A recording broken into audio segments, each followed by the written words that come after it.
Si Hagar at si Ishmael. Ikalabing-anim na kabanata. Si Sarai na asawa ni Abram ay hindi magkaanak.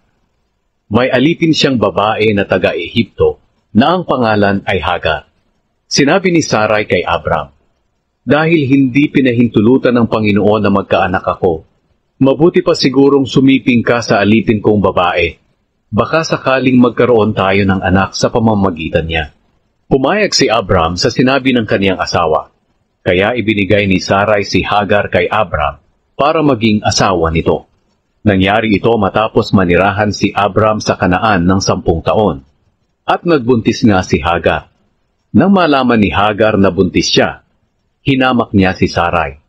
Dahil dito, sinabi ni Sarai kay Abram, "Ngayong buntis na si Hagar, hinahamak na niya ako. Ikaw ang dapat sisihin. Ibinigay ko siya sa iyo, at ikaw dapat ang sumaway sa kanya.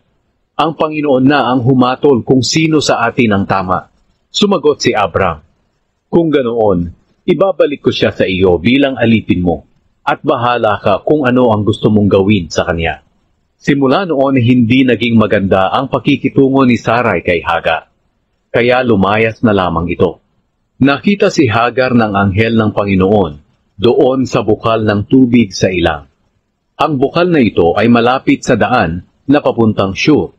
Tinanong siya ng anghel, "Hagar, alipin ni Sarai, saan ka ba nanggaling at saan ka pupunta?"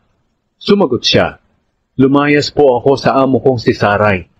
Sinabi ng anghel sa kanya, "Bumalik ka sa amo mo at magpakumbaba ka sa kanya." Pagkatapos, sinabi pa ng anghel, "Pararamihin ko ang lahi mo, na ang dami nila'y hindi mabibilang." At sinabi pa ng anghel ng Panginoon sa kanya, "Buntis ka na at hindi magtatagal ay magkakaanak ka ng lalaki. Pangangalanan mo siyang Ishmael, dahil pinakinggan ng Panginoon ang pagtawag mo sa kanya, dahil sa iyong pagtitiis. Pero ang anak mo ay mabubuhay na katulad ng isang asnong gubat. Kakalabanin niya ang lahat, at ang lahat ay lalaban sa kanya, kahit ang mga kamag-anak niya ay lalaban sa kanya." Tinawag ni Hagar na Diyos na nakakakita ang pangalan ng Panginoon na nakipag-usap sa kanya. Dahil sinabi niya, "Tunay bang nakita ko ang Diyos na nakakakita sa akin sa lugar na ito?" Iyon ang bukal na naroon sa gitna ng Kadesh at Bered na tinatawag na Beer Lahai-Roi. Bumalik si Hagar kay Sarai at dumating ang panahon na nanganak siya ng isang lalaki. Pinangalanan ni Abram ang bata na Ishmael. Nasa 86 na taong gulang si Abram nang ipinanganak si Ishmael.